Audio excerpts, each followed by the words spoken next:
meus amigos, em primeiro lugar gostaria de agradecer a todos que estão acompanhando a série de entrevistas aí do nosso amigo Luiz Gobo, veterano da Legião Estrangeira de 2010 a 2015. A história dele é bastante interessante e longa, conforme a gente reportou aí na apresentação dos capítulos iniciais. Foram 6 horas de gravação, que estão sendo fracionadas em tamanhos irregulares, e os primeiros capítulos até agora, os primeiros 4, eles foram vídeos curtos. Agora no 5º capítulo a gente vai começar a abordar assuntos aí que não dá para cortar a continuidade, então os capítulos passam a ser mais longos. Portanto, se você ainda não assistiu os primeiros 4 capítulos, pausa esse vídeo agora, entra lá na nossa playlist de entrevistas. Os 4 últimos vídeos são os 4 primeiros capítulos aí dessa entrevista com o Luiz Gobo. E para quem está assistindo, já prepara o refri, prepara a pipoca, porque o episódio vai ser longo. Então, quem não assistiu, não deixa de ver para ter uma continuidade da história e não pegar aí do meio do caminho. E aí Mali foi todo mundo. Quanto tempo você ficou na África Central? 5 semanas, 5 longas semanas. Como é que era o cenário nesse momento que você chegou lá? Você estava em um momento agressivo? Estava... Como é que conta pra gente? África Central, eu acho que foi o lugar mais pobre que eu já estive. A Bangui ali, assim, é coisa de louco. Assim, o nível de pobreza lá é mais do que você consegue conceber. Vocês convivem com a população local? Não, não. A gente fica isolado. É observação só, de passar e ver. A gente ficava aquartelado, só saía pra patrulha. Tá.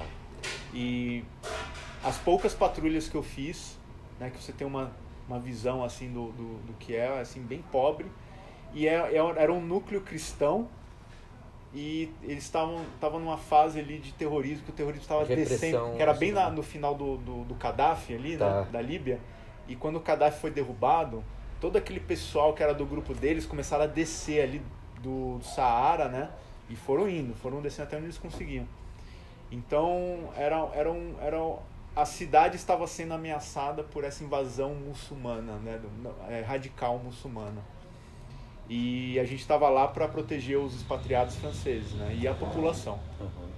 Aí acabou estourando Mali, e aí não aconteceu nada na África Central. E a gente foi deslocado. Só atenção, patrulha, tenso. Patrulha, ali, diarreia. Tem aquela história, foi ali que no dia do Camerone aqui, acho que você comentou que pisou não sei aonde lá, você vai ter diarreia. Era ali, não? Não, cara. No Djibouti? Djibouti é diarreia no primeiro dia. É a água, é o ar? Que tudo, eu não sei, velho. Não, cara, assim, o nosso sistema imunológico aqui... Não existe nada semelhante. Não é à toa que na África, a África não está sendo atingida pelo Covid, porque o sistema imunológico dos caras lá... É fera. É fera. Você sente que o teu sistema imunológico está tendo um trabalho a mais ali. Tem que fazer vacina com o sangue desses caras, velho. Cara, porque assim, a comida é a água. Se você beber a água da torneira lá, é morte. Entendeu? Nem eles, né? E assim, o fato de também o saneamento básico também do quartel mas assim, não é igual que a gente tem aqui. E, cara, isso é uma coisa que a gente tinha... Na Legião a gente tem esse negócio de cumprimentar todo mundo. Isso é obrigatório, cumprimentar todo mundo. Tem esse negócio de ficar apertando a mão de todo mundo. Quando um pegava alguma coisa, espalhava pra todo mundo. Era todo mundo. Então era muito fácil de pegar essas doenças. Entendi. Entendeu? Teve vezes já que baixou o pelotão inteiro. Todo mundo rezando na privada. Mano. Caraca, imagina o cheiro do ambiente. E aí você tem que operar nessas condições. Eu lembro que... tem substituição. Eu lembro que uma vez, assim, eu tava limpando um blindado lá, a gente tava fazendo alguma coisa com um blindado. E assim, eu tava apoiado no blindado, com uma garrafa de água na mão, assim, ó, tipo, indo no banheiro umas 10 vezes por dia, bebendo água, indo no banheiro, bebendo água, indo no banheiro. Não parava nada. Não parava, e assim, calor. E assim, tem que limpar o eixo do blindado, sabe? Tipo... Além da tensão, desconforto total, né? Em todos os aspectos. Aí você disse que então nesse momento estoura o Mali. Aí estourou o Mali. Aí vocês já vão direto, volta pra França? Não, a segunda companhia saltou. Eles fizeram o famoso salto de Mali. Eu fiquei muito frustrado na época porque eu não participei desse salto. Eu fiquei chateado. Em geral, esses saltos são nos aeroportos deles, ou não?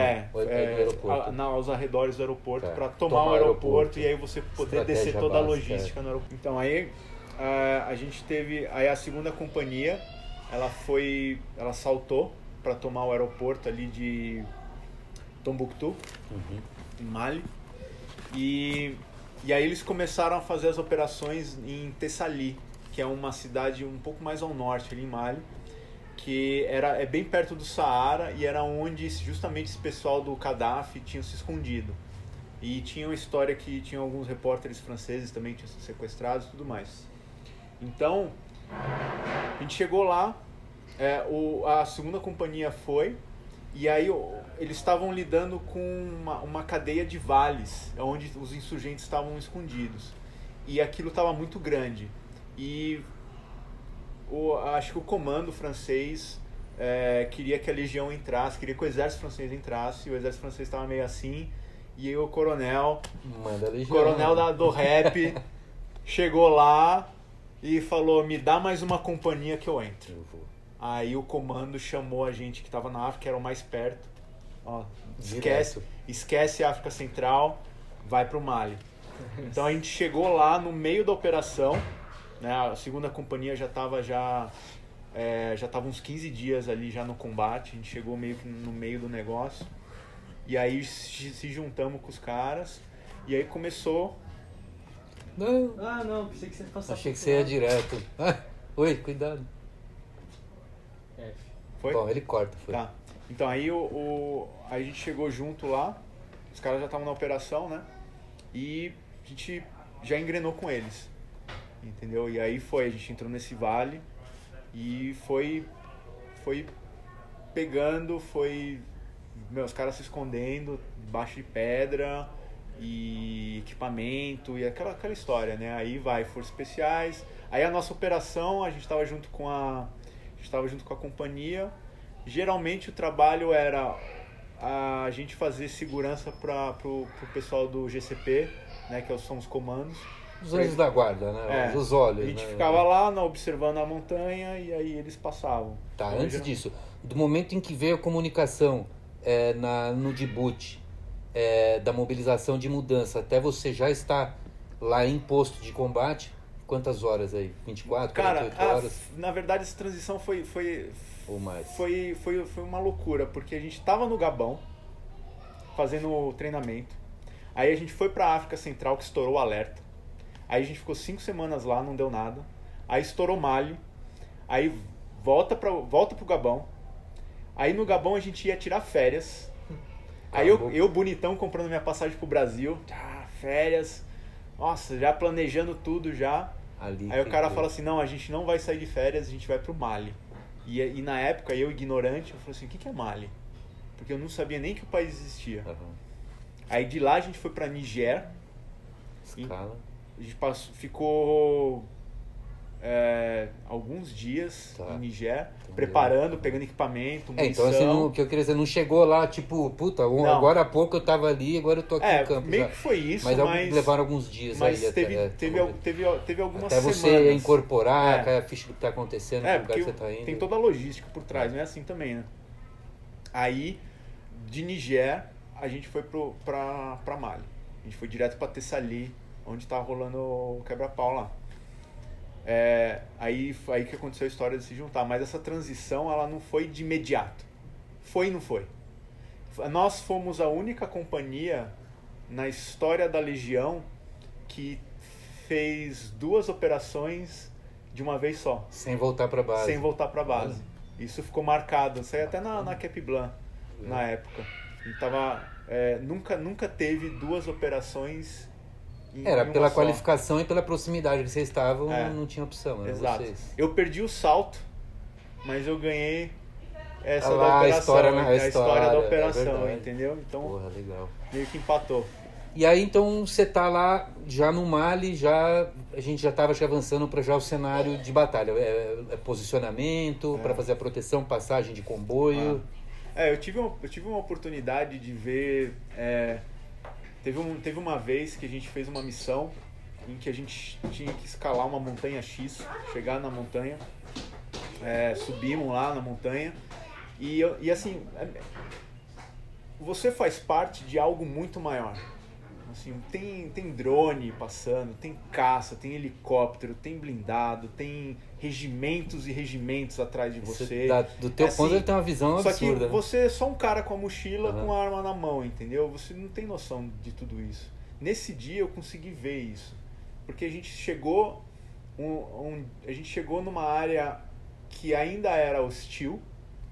Então de madrugada ali chegou, se posicionou, camuflou, tal. Amanheceu o dia, aí começou a operação. Então a gente viu a primeira linha de infantaria passando, aí blindado, aí veio a engenharia passando para ver se tinha mina. Era a primeira passagem desses grupos ou era todo dia eles faziam? Não, a gente viu a linha avançar. Entendeu? Então a gente estava num lugar muito alto. E aí, nesse dia, e assim, foi coisa de 24 horas, mas assim, passou todas as linhas, aí depois começou a vir a artilharia, se instalou ali, os caras com morteiro, aí depois veio o comando, aí começou a criar barraca, começou a vir negócio, começou a criar cidade banheiro, não sei o que lá. Nossa. E assim, cara, eu lembro que a vista era um desertão, assim, era uma planície. E assim, você via nego andando lá, assim, até onde? Pela luneta, pelo binóculo, você via nego. Tinha gente. Aí, e avião, helicóptero passando, aquele negócio todo, você fala assim, cara, assim, aí você percebe a escala da operação, entendeu? Entendi. Aí o que eu percebi, eu falei, nossa, o negócio é muito grande, entendeu? É muito grande, é muito vasto, é uma coisa assim... A logística para tudo isso conversar no mesmo idioma e ser funcional deve ser complexa demais. E assim, é a Legião, que já é uma panela de tudo misturado, é Legião com aeronáutica, com a Força do fuzileiro país, naval, com Força do País, com... Assim, é tudo misturado, assim, o nível de coordenação ali é impressionante, cara. Na tua posição você tinha um scout contigo ou não? Ou cara, não tem essa parceria? Essa concepção do sniper de 2, ela, na época que eu tava lá, ela já tava caindo. Tá. Assim, os caras não mandam mais uma dupla a lá Carlos Hitchcock, sabe? Então você também tem que ter o conhecimento que o estudo de cálculo, essas coisas que o scout faria. Sim. Tá. Só que a gente tava num grupo. Eram 2 peças. Tá, entendi. Entendeu? Entendi. E eu era... você tem um comandante, 2 peças e mais os observadores, tinha os atiradores e os observadores, né? 2 atiradores, 2 observadores. E os observadores, eles faziam a segurança. Tinha mais um ou 2... Sim, tinha mais um que não era nem observador nem atirador. Ele era o backup. Tá. Entendeu? E o comandante. Então a gente estava em 6, 7 no grupo. Então, e assim, as funções, elas são acumuladas, entendeu? Então eu era atirador e o paramédico. Tá. Então eu carregava o equipamento de atirador e de paramédico. E eu era o cara mais pesado da companhia. O Grunt. 185 quilos de equipamento. Carregar o corpo mais a carga. O corpo mais o corpo. O corpo mais um... dobrava, né? Dobro. Você tinha o quê? 80, 90 quilos na época? Não? Eu tinha 85. Era eu carregando eu mesmo. Você é louco, velho. Tanto que a gente fez uma operação... Teve que subir a montanha, né? Tive que subir a montanha e foi muito difícil. Maravilha agora. A puta glória, eu digo uma puta glória. Eu gosto de atividade de montanha. Quando eu faço uma subida, eu já me sinto tal. Imagina subir com o corpo, o peso de um corpo a mais. Assim, né? Cara, se você falar pra mim o que eu lembro de malha, eu vou falar pra você que eu lembro do chão. Porque é aqui, ó. Caminhando e olhando. Carregando e olhando o chão. Chão, umas pedras. A gente apelidou de Marte. Porque era muito parecido com Marte. Assim, eram umas colinas assim com umas pedras, cara, afiada, que a gente teve um problema de o coturno, ele não gastava, ele cortava. Nossa. A borracha do coturno ia tirando lasca. Caramba, velho. Então eu lembro que aí, e assim, eu ficava transicionando paramédico atirador, eu tinha que virar a chavinha do paramédico, chavinha do paramédico. Tinha turnos por horas pra ficar ali na posição, como é que... É um demand, ele era nessas posições de observação a gente revezava, né? Mas a função é assim, agora você é paramédico, agora você é atirador, agora você é paramédico, agora você é atirador. Teve um cara que a gente teve que socorrer. E aí eu fui pra enfermaria improvisada ali da onde a gente estava. Então aí a gente tava tentando... Aí teve uma ocorrência lá que eu tive que ir pra enfermaria do local onde a gente estava, que era uma cadeiazinha de colinas, né? E aí o centro comando da companhia estava no meio, né? Aí eu estava na linha fazendo a segurança, né, em volta, né, com um grupo, com um pelotão. E aí eu fui chamado para trabalhar na enfermaria central ali, né? Enfermaria, né? Tipo a barraquinha ali, né? E aí era uma barraquinha ali, né? E a gente tava tendo um problema de coturno, porque todo mundo tava marchando e os coturnos estavam indo embora, não tinha como substituir. Então os caras que eram evacuados, a gente arrancava o coturno dos caras, deixava ali, aí vinham os sargentos. Meu grupo tá precisando de 2,44. Tinha lojinha ali. Aí você pegava, passa pro legal, cara. Aí os caras estavam indo, os caras que estavam baixando, eles estavam indo todos pra linha médica, né, da posterior ali, sem coturno. Os caras chegavam descalço, entendeu? Todo mundo chegando descalço, entendeu? Então era justamente... Era um problema de logística, inclusive. Uma situação inesperada, porque até não se entendia que aquele piso ia ter esse tipo de desgaste. Eles não estavam preparados para isso. Experiência nova, né? Isso é... Caramba, que fato isso, hein? Do terreno, assim, não tinha como prever isso. E aí... O coturno, ele era muito mole ou... O que vocês estavam usando lá de bota, você lembra? Sabe o assim, não, é o regulamentar, é o pancada. É o pancadão, é aquele que tem aquelas duas fivelas. Fivela? É. Preto Nossa. ainda? É. Eu achei que isso já estava na época do Não, isso veio depois de Mali. Depois de Mali que eles começaram a autorizar. Né? Porque assim, o Felan e tal. Foi depois de Mali que começou a teve essa troca de farda. Eu fui com a fardinha F1. É isso que eu ia te perguntar. Eu tava achando que você já tava, uniformizado com o Felan, com a linha Felan. Não. Né? F1, camisa, FAMAS e... Eu tava com FAMAS, com... Eu tava com FAMAS, PGM, e eu tive a sorte de estar com uma bereta de pistola, porque senão era aquela PAMAS 1950, que é aquela pistola que se atira ali e acerta lá. É só pra estourar no barulho mesmo, né? Então, e a farda que a gente chegou lá era a farda de quartel. A primeira missão que eu fiz foi com essa. E você bota o colete em cima, cara, aqueles bolsinhos de zíper, aqueles botão, cara, no dia que você fica o dia inteiro de colete e andando, aquilo ali machucava. Na segunda missão que a gente saiu, aí eles deram aquela camisa que é a camisa do colete, que só tem as mangas e aqui é liso. O Combat Shirt. O Combat Shirt. Ali, nossa. Na hora que eles deram aquilo que a gente colocou assim, nossa, cara. Quando a gente poderia ter começado com isso. Parece que calor não é só o único motivo para Combat Shirt, né? É também os insumos. Cara, porque o colete à prova de bala, quando você tá mais pra cá assim, ele pesa aqui, entendeu? Então, é importante estar liso. Aqui só tem aquela malha de algodão, por baixo, entendeu? Menos tecido e sem ferro, sem zíper, sem nada. Exato. Entendeu? Então, assim, só na segunda operação que eu fui ter equipamento adequado. Tá, e a base se estabeleceu ali, conjunção de Armée de Terre, Força Aérea, tropas da Legião, tropas locais. Teve algum momento de tensão na base, alguma tentativa de invasão de insurgente? Teve. Em que momento, com quanto tempo estava lá que uma situação dessa veio acontecer?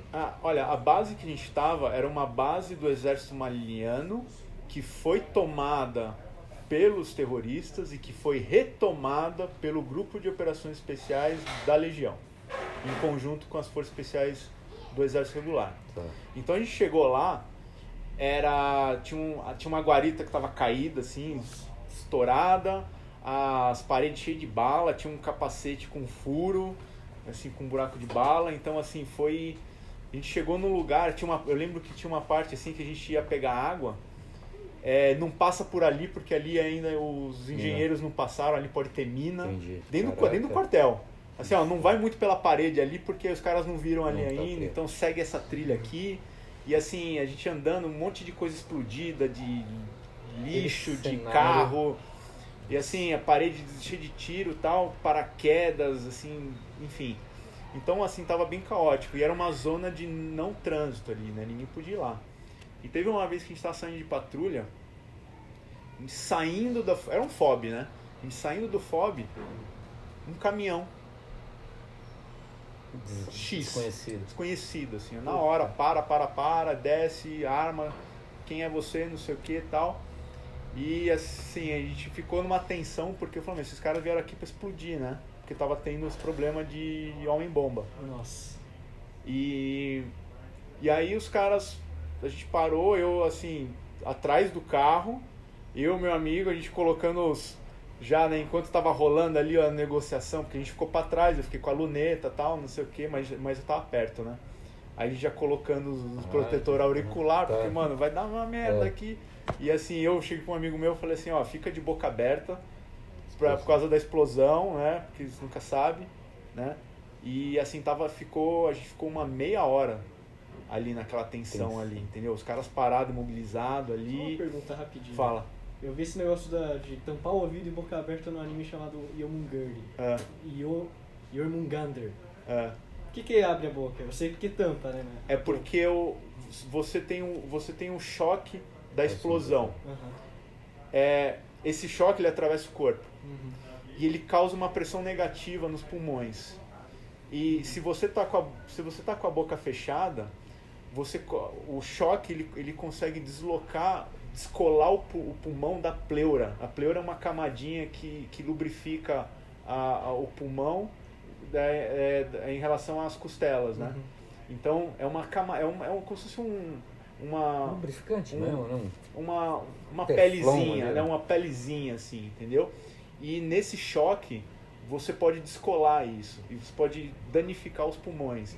Então, se você ficar com a boca aberta, quando bate o choque, esse choque ele é transferido, ele sai pela tua via aérea, aí você dá um...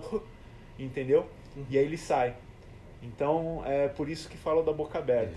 Inclusive, quando a gente faz operação que a gente está atrás de um blindado, por exemplo, um M1, se você tem aquelas operaçõezinhas que você vai fazendo, principalmente em ambiente urbano, né? Marchando com a você vai ali junto com um blindado, né?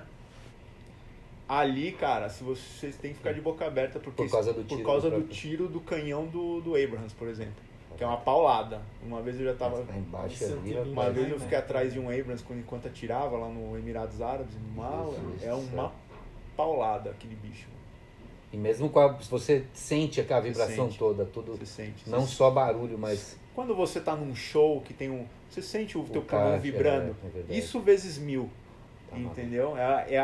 É aquele choque. Bom, aí você estava contando o caso do caminhão, aquela tensão toda. Aí ficou, porque aí a gente teve que pedir autorização do comando para agir, vai, não vai, deixa os caras ir, não deixa tal. Aí a gente ficou numa tensão durante meia hora. Foi vistoriado todo o caminhão? Assim, não chega muito perto, porque aconteceu do cara se render, aí você ir lá, chegar perto do cara, o cara se explode. Isso aconteceu com o exército nigeriano. E a gente estava super preocupado com isso. Na época tava tendo muito tendência, incidente, né? Então a gente nem chegou perto dos caras, entendeu? E aí o comando liberou os caras foram embora. Mandaram meia volta, os caras pegaram, voltaram e foram embora. Mas assim, foi bem tenso esse momento. Imagina, situação complicada. E alguma outra situação também, ocorreu alguma situação que você se engajou em combate, ofereceu proteção para quem você estava designado a observar? Sim, teve numa dessas caminhadas com muito peso nas costas, olhando só o chão e com o coturno já quase que chegando no osso. Nossa. E você pensando em outras coisas, pensando na família e, sei lá, de saco cheio, com sede, com fome. Você nunca tá numa... A real é essa. Não está esperando, entendeu? Né? A real é essa. Assim, quando acontece, não é a hora que você está deitado observando ali. Não, você tá... foi assim, eu lembro que eu estava nessa via de pensamento. De repente, escutei como se fosse uma abelha, uma vespa. Sabe aqueles abelhão preto? Sim. bum. Aí eu... Sabe? Assim, eu cheguei... A primeira vez? Não, eu cheguei a pensar nessa abelha. Abelhas, eu falei, nossa... Mas, né, mas aí assim, eu assim, por um microsegundo, eu falei, é aquela abelha. Porque foi muito parecido.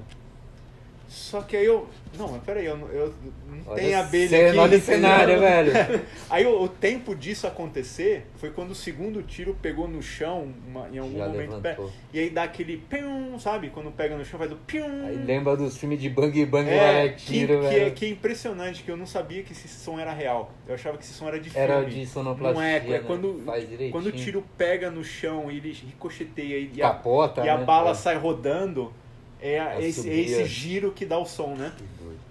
E pium! Aí eu...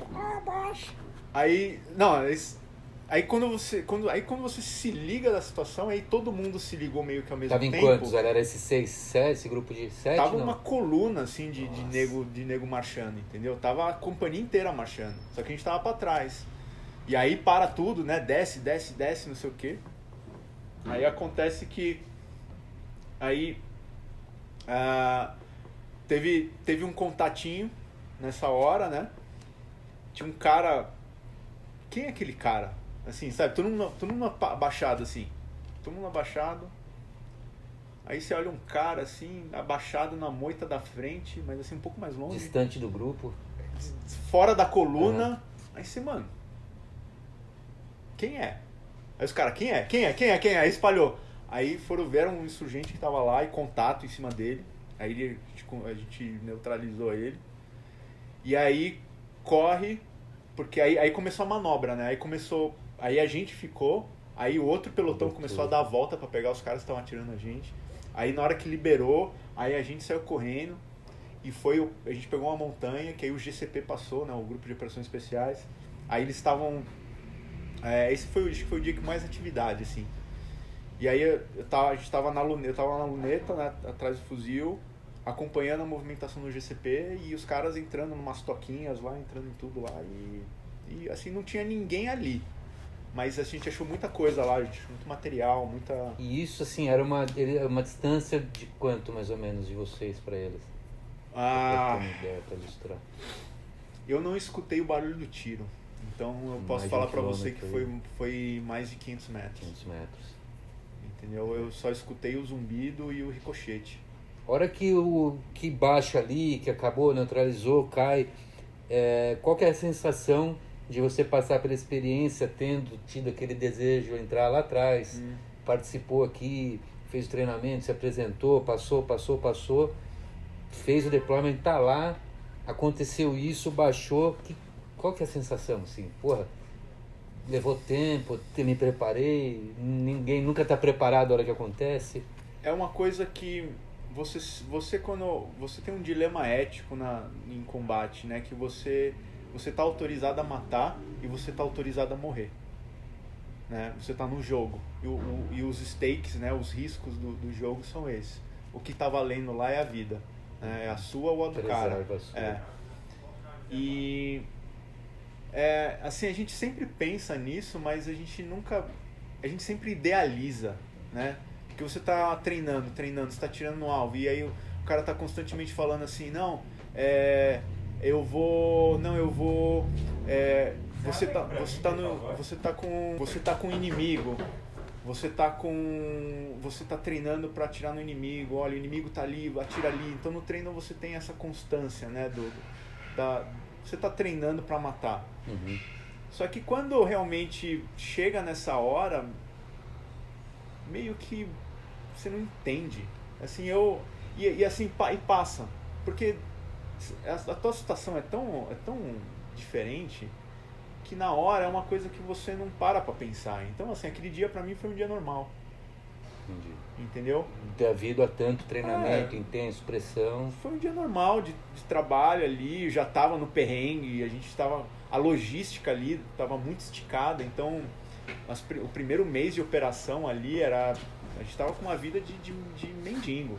De mostrar as fotos do nosso aquartelamento, era todo mundo dormindo em cima de papelão, entendeu? Assim, não tinha banho, não tinha, a gente estava tão avançado que não chegava. Entendi. Entendeu? Não era por maldade. Não era seguro, né? Levar a estrutura. Então, assim, já estava no perrengue há um mês, entendeu? O teu cérebro está desconectado da civilização, o mundo não existe mais. Você está ali, você está em Marte, entendeu? A nossa realidade era aquela, e aquilo foi mais um dia, entendeu? E a partir dali continuou, diarreia, cansaço, continuou, entendeu? Houve outros momentos de tensão como esse, dali até teu retorno? Teve uma vez que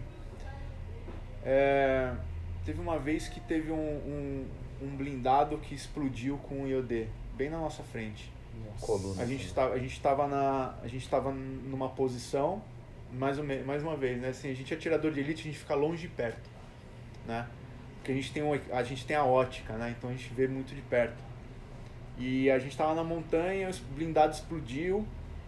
E assim, deve ter sido uma bosta pro cara que tava passando o detector de minas na frente do blindado, mano.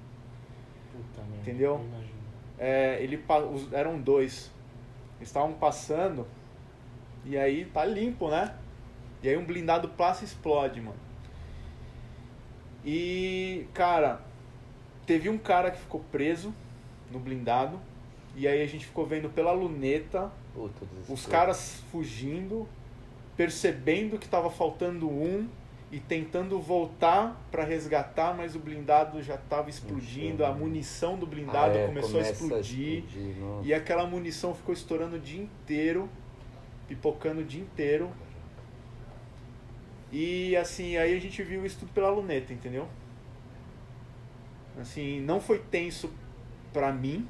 Mas de você assistir a agonia, mas assim, era foi assim, algo que eu não queria ter assistido. Entendeu? Mas isso daí, cara, assim, eu não sei quem eram aquelas pessoas, entendeu? Eu não sei quem era do exército regular. Assim, eu não até hoje eu não sei o nome dessas pessoas, assim, eu nem procurei saber. Mas esse foi um momento que marcou também. Você chegou a perder algum amigo, alguém da tua tropa no Mali? Sim, teve uns caras, teve um pessoal que morreu lá. Emboscada?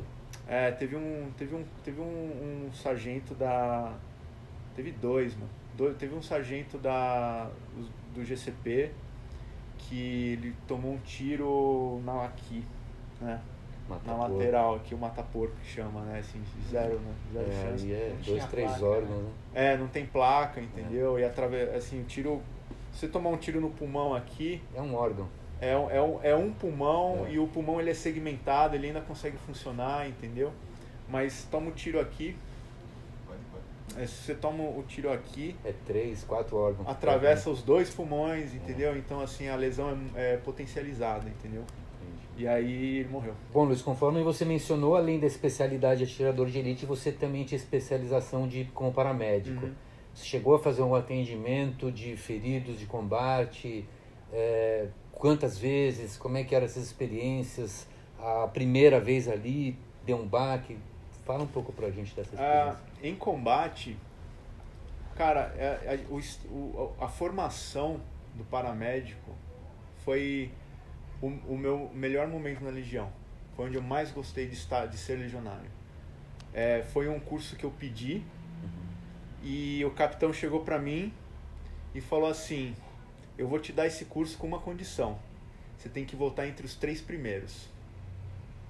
Tá bom. Deixa comigo. Eu voltei em segundo. Nossa, parabéns. E quando eu tava no Djibouti, a Legião ela é conhecida pelo Marcha Krev, né? Marcha ou Morra, que são as marchas pesadas, né? E a gente fez muitas no Djibouti e eu conheci meu limite físico lá.